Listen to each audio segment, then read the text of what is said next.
The BMW N62 and N63 might be two of the most hated modern BMW engines ever made.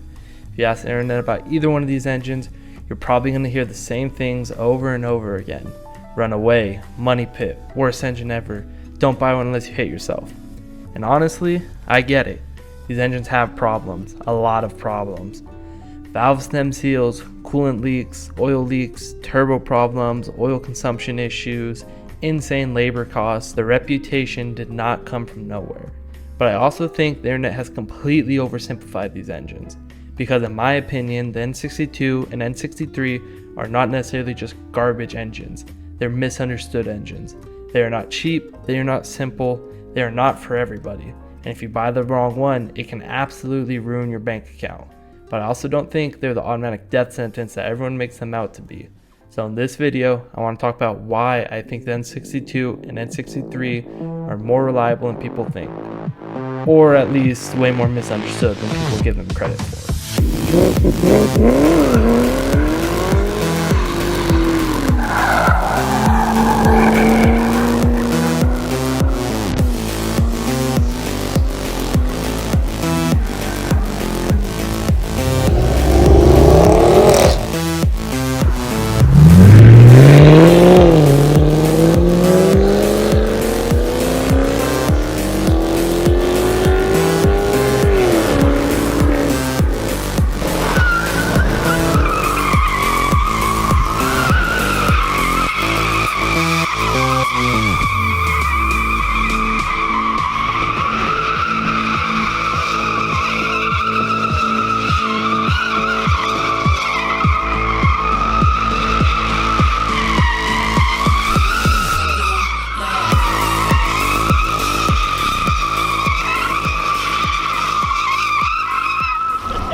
Before I go any further, I want to be very clear. I'm not saying these are Toyota Camry engines. I'm not saying these are Honda K-Series engines. I'm not saying you should go buy the cheapest N62 or N63 BMW on Facebook Marketplace with 180,000 miles and no service history just because it'll probably be fine.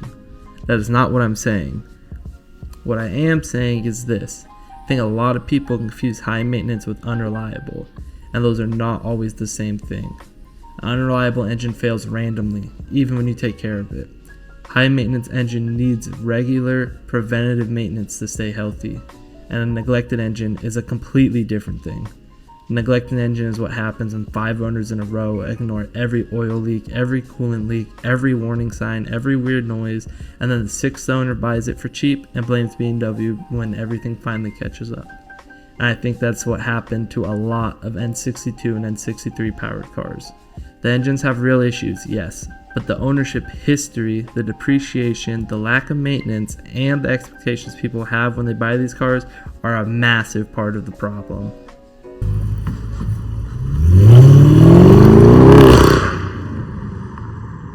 So for anyone who doesn't know, the N62 is BMW's naturally aspirated V8 from the 2000s. You'll find it in cars like the E60 545i and 550i, the 6 and 7 series, and even some X5s from that era. It was a luxury performance V8. It was smooth, it sounded good, it made good power for the time, and even won a few awards in 2002. But most importantly, it was put in cars that were expensive when they were new. Then, after that, came the N63, which is BMW's twin-turbo V8.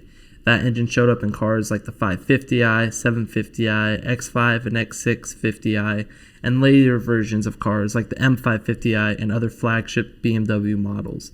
And the N63 took everything people already complained about the N62 and made it 10 times worse by adding turbos, more heat, tighter packaging, more complexity, and even more expensive repairs.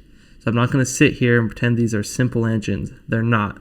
These engines were not built to be cheap commuter engines. These were put in luxury cars, performance cars, and high-end BMWs. And that matters because one of the biggest problems with these engines is not the engine itself. It's the hands they fall into after depreciation.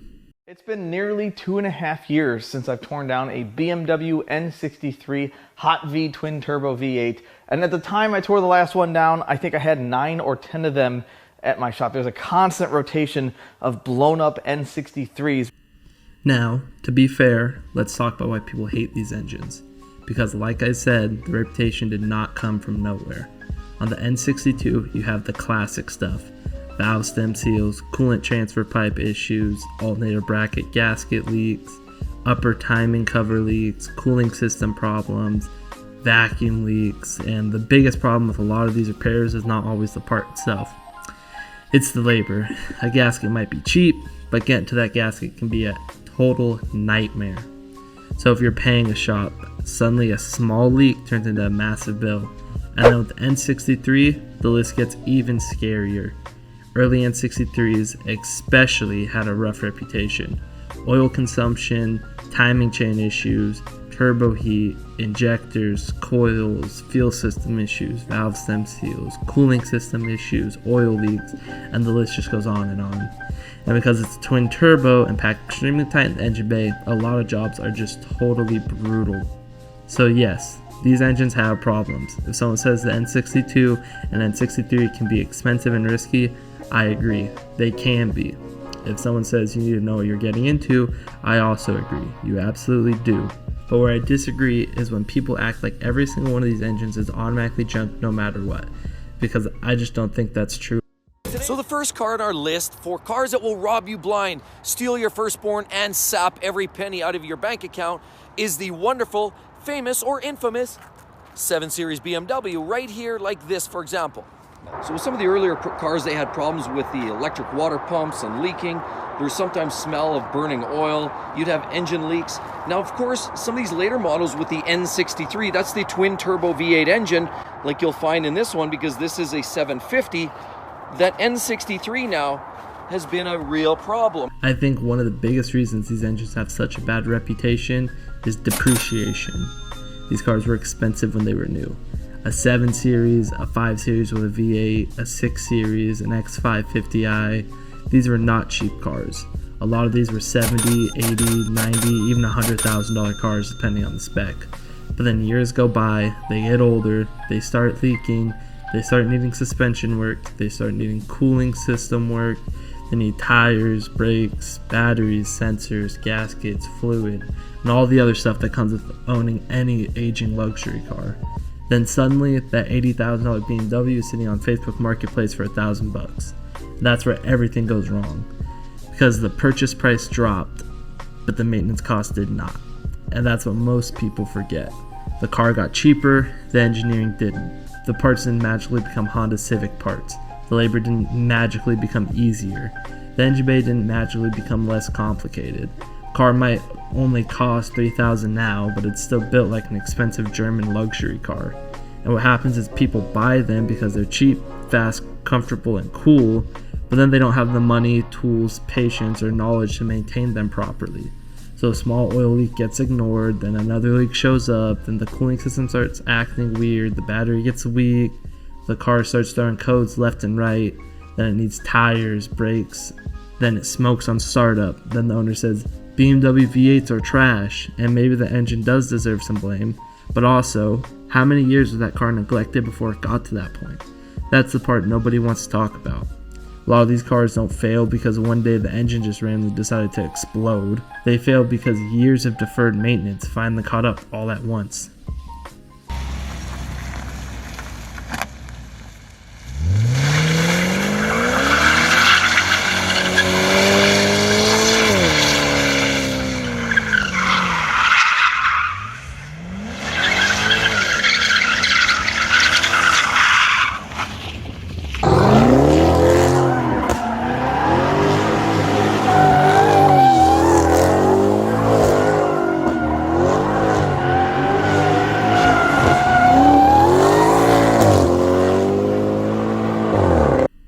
This is why I think the words matter. There's a difference between unreliable and high maintenance. To me, unreliable means something fails even when it's been cared for properly. High maintenance means it needs a lot of attention, and if you ignore that attention, it will punish you. And neglected means the previous owner skipped everything and now you're the one paying for it. The N62 and N63 are definitely high maintenance engines. They are not forgiving. You cannot treat them like a Corolla. You cannot ignore oil leaks forever. You cannot ignore cooling issues. You cannot stretch oil changes for 10, 15, 20,000 miles. You cannot buy the cheapest parts possible, slap everything together, and expect it to be perfect. They need to be maintained. They need good oil. They need the cooling system kept healthy. They need leaks fixed before they turn into bigger problems. They need someone who actually pays attention. And that's why I think these engines are misunderstood. Because if you take a complicated BMW V8, let it get neglected for 10 or 15 years, and then blame the engine when everything fails, I don't think that tells the full story. That doesn't mean the engine's perfect, it just means the engine might not deserve all the blame.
I'm saying this as someone who actually owns these cars.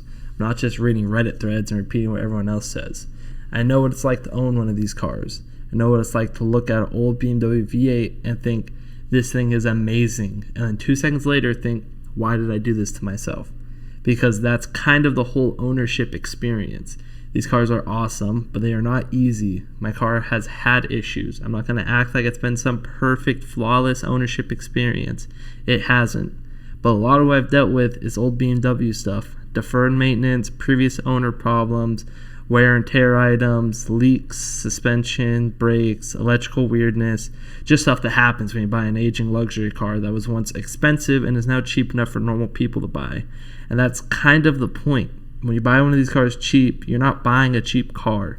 You're buying an expensive car at the cheapest point in its life. And usually the reason it's cheap is because it needs things. Sometimes it needs a lot of things. So when someone buys an N62 powered car for cheap and then immediately has a huge list of problems, I don't think the lesson is the N62 is trash. Sometimes the lesson is you bought a neglected BMW V8 at the exact moment all the expensive maintenance was due. And I say that because I've been there. I get the appeal. You see V8 BMW for cheap and you think, how bad could it be? And then the car shows you exactly how bad it can be. But at the same time, when they're sorted, these cars are incredible. They're smooth, they sound good, they have tons of character, they feel special in a way a lot of normal cars just don't. And that's why people keep taking the risk.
So here's my honest verdict. Are the N62 and N63 reliable? In the normal sense, no, not really. Not like a Corolla or a Civic, not like something you can ignore for years and expect to just keep going with no complaints. They are expensive, complicated, high-maintenance BMW V8s, but are they as bad as the internet makes them sound? I don't think so. I think they're more misunderstood than anything. The N62 especially. I think a lot of the reputation comes from people buying neglected luxury cars at cheap car prices and then getting destroyed by luxury car maintenance. The car got cheaper, the engineering didn't. And that is the part people forget. If you buy the wrong one, ignore maintenance, or pay a shop for every little thing, these engines can absolutely be a nightmare. But if you buy carefully, maintain it properly, do a lot of the work yourself, and understand what you're getting into, I don't think they're junk. They are not for everyone, they are not beginner friendly in the normal sense, they are not financially smart for most people, but they are also not completely undeserving of love. They're smooth, they're powerful, they have character, and when they're sorted, they make these cars feel special. So my final opinion is this: the N62 and N63 are not reliable in the normal economy car way. They are more reliable than people think they are when they're owned by the right people, maintained properly, and not treated like a disposable cheap car. They are high maintenance, they are expensive, they can be risky, but I still think they are some of BMW's most misunderstood engines.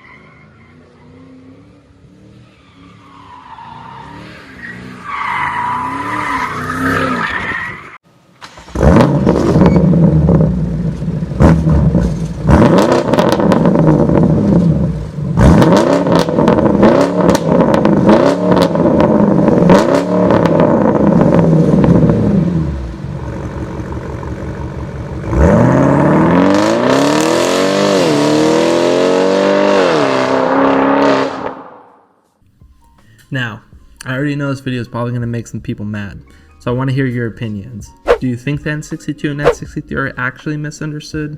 Or do you think they deserve every bit of hate they get?